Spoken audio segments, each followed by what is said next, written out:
on se retrouve aujourd'hui pour une vidéo unboxing et swatch des vernis semi-permanents que j'ai reçu il y a quelques jours et que j'avais hâte de découvrir avec vous. Comme vous le savez, j'aime filmer ces vidéos parce que j'aime trop qu'on découvre ensemble, et puis j'aime vous faire des vidéos tutoriels qui vont avec, des vidéos mises à jour ou des vidéos bilan où je vous fais mon retour. Est-ce que finalement j'aime ce produit 3 mois après? Est-ce qu'il est toujours bien? Est-ce que la tenue est bonne? Quels soucis j'ai eu, etc. Donc déjà on va commencer avec quelque chose qui est dommage, c'est que j'ai un vernis qui s'est totalement explosé. Je ne sais pas si c'est pendant le trajet, je pense, parce qu'ils n'allaient pas me l'envoyer comme ça. C'est la première fois que ça m'arrive, pourtant Modelones, voilà. J'en ai quand même reçu des produits, mais c'est vraiment dommage. Voilà, c'est pour être transparente avec vous, mais rien de fou. Et c'est un seul parmi tout ce que j'ai reçu, vous allez le voir.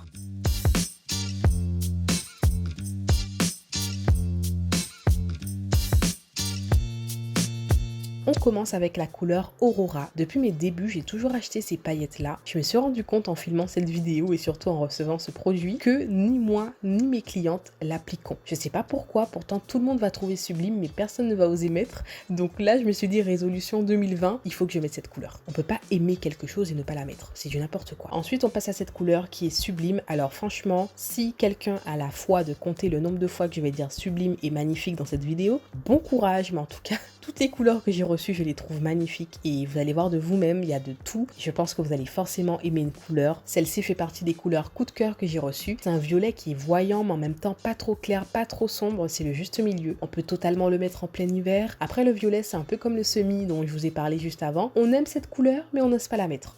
On passe ensuite à cette couleur qui est lavande, je trouve. C'est un violet bleu sublime. Alors en général, ces couleurs, elles sont assez claires. J'ai du mal à trouver des couleurs pareilles qui sont opaques, où la couleur s'applique de façon uniforme. Et là, j'ai trouvé mon bonheur.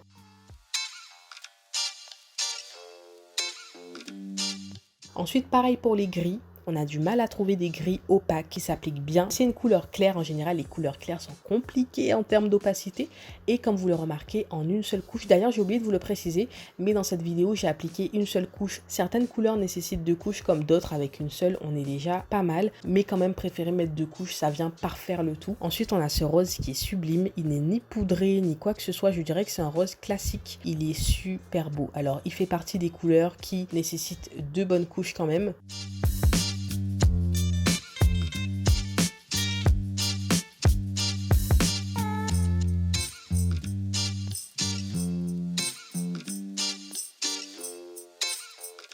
Ensuite, on a cette couleur, c'est un orange, il me semble, qui était mise en avant à la période d'Halloween. C'est une couleur qui est un peu jelly, mais qui pourtant est homogène au moment de l'application. Je sais pas si vous... J'espère que vous vous rendez compte dans cette vidéo à quel point l'application est au top et à quel point dès la première couche, on a un résultat magnifique. Ces couleurs ne peuvent qu'embellir votre pose. Et entre vous et moi, quand je vous recommande une marque, quand je vous conseille une marque, ce n'est pas pour qu'elle vous gâche votre travail, c'est pour justement l'embellir. Ensuite, on passe à la couleur météorite, qui est une couleur, alors je ne saurais pas comment l'expliquer, mais c'est une couleur grise, pas noire, pas totalement, je dirais un gris foncé avec des paillettes argentées. Je trouve ça sublime. Alors pour optimiser le côté sombre, j'aurais mis une base noire en dessous, donc un vernis noir en dessous, mais avec 2 couches, on a quand même un résultat qui est très joli. Une pédicure avec ça, mais magnifique. On passe ensuite à cette couleur qui est la couleur Barbie. Alors, elle fait partie aussi de mes couleurs coup de cœur. Je pense que dans le top 3, elle a la première place. Alors, c'est dommage que la caméra ne capte pas comme il faut la couleur. Elle est tellement, je dirais pas qu'elle est néon, mais elle est vraiment flashy, quoi. Elle est tellement flashy que la caméra ne capte pas comme il se doit. Mais je pense que vous voyez pas mal le potentiel. C'est vraiment une couleur rose Barbie. Elle n'est pas dans les tons violets, ni dans les tons je ne sais quoi. Elle est vraiment rose. Et franchement, cette couleur, peu importe votre carnation, peau claire, peau mate, peau noire, c'est magnifique. C'est magnifique. Ensuite, on passe à cette couleur qui est un rose poudré magnifique. Pareil, c'est très compliqué de trouver une couleur opaque dans ces tons. Et là, vous verrez de vous-même l'application. Donc, j'en profite pour vous montrer comment s'applique cette gamme de semis de la marque Modelones. Parce que vous êtes quand même pas mal à me dire que vous galérez avec les bouchons en bois. Je vous l'accorde, ça peut être déstabilisant. Moi, ce format ne m'a jamais dérangé. Je peux comprendre pourquoi ce n'est pas évident. Le gabarit est quand même pas commun. Et j'espère qu'en voyant les images, vous comprenez comment j'applique. Donc, il y aura certaines couleurs où le pinceau sera à plat du côté où le bouchon sera plus large, je sais pas si vous me suivez, et il y aura d'autres couleurs où le pinceau sera plat du côté le plus mince du bouchon en bois.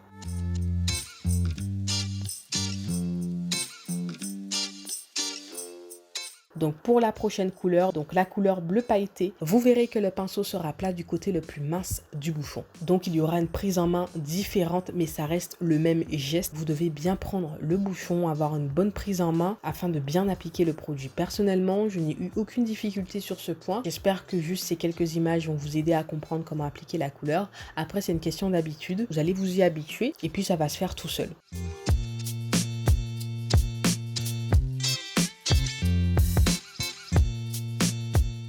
Donc cette couleur, elle est sublime, c'est une couleur bleu pailleté. Pour les semis comme ça, je me permets d'appliquer une couche assez épaisse parce que les vernis catalysent très bien.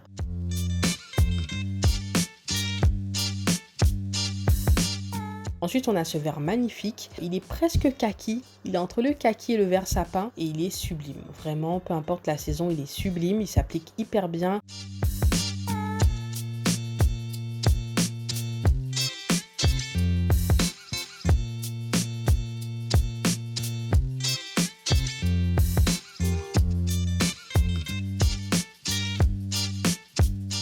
Ensuite, on a ces paillettes holographiques violettes magnifiques. Vous voyez que dans cette gamme de vernis en bois, il y a quand même pas mal de choses. Il y a des couleurs unies, il y a des paillettes à reflets, il y a des vernis jelly, des vernis simples. Enfin, il y a vraiment de tout et c'est ce que je kiffe avec cette gamme aussi. Il y a beaucoup de choix quand même. Et voyez comment le résultat est magnifique. Ça sèche hyper bien. Je n'ai eu aucun souci jusqu'à présent avec cette gamme de vernis en bois. Pourtant, j'en ai quand même pas mal. La collection commence à s'agrandir. La tenue est super bonne. Je n'ai pas de retour d'écaillement ou de choses bizarre, que ce soit sur une extension ou sur ongle naturel. Ensuite, on a cette couleur, c'est la couleur Bumbaya, donc le nom m'a fait trop rire.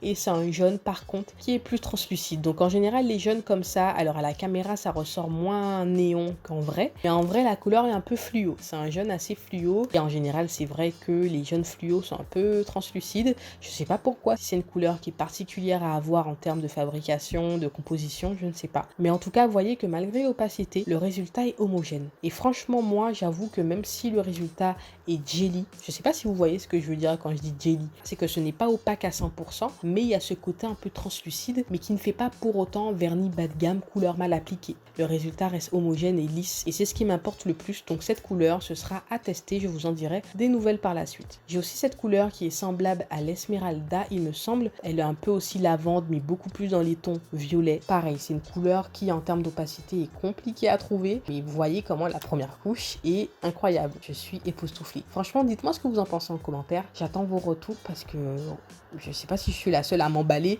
sur ces vernis, mais je suis trop contente d'avoir découvert cette marque. Je me dis, mais comment j'aurais fait sans en fait. Bon, j'exagère un peu.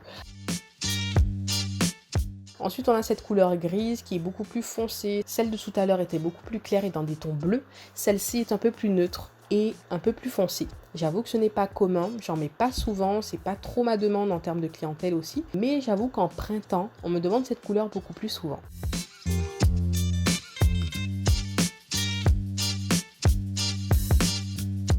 Ensuite, on a cette couleur qui est brique marron. Je sais pas comment la définir parce qu'elle n'est ni marron ni brique. C'est vraiment l'entre-deux. Et je trouve cette couleur sublime aussi. Et je trouve que c'est une couleur où il ne faut pas en faire trop. Elle se suffit à elle-même.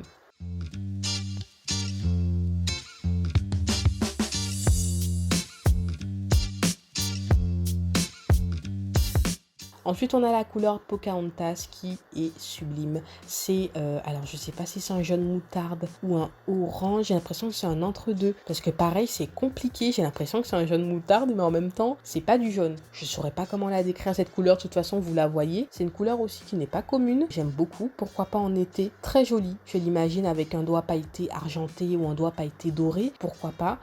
Des feuilles d'or par-ci, des feuilles d'or par-là, du miroir foil, des strass. Enfin, ça peut rendre hyper bien. Et voici pour ces semis permanents. Donc au total, il y en a 17 si j'ai bien compté.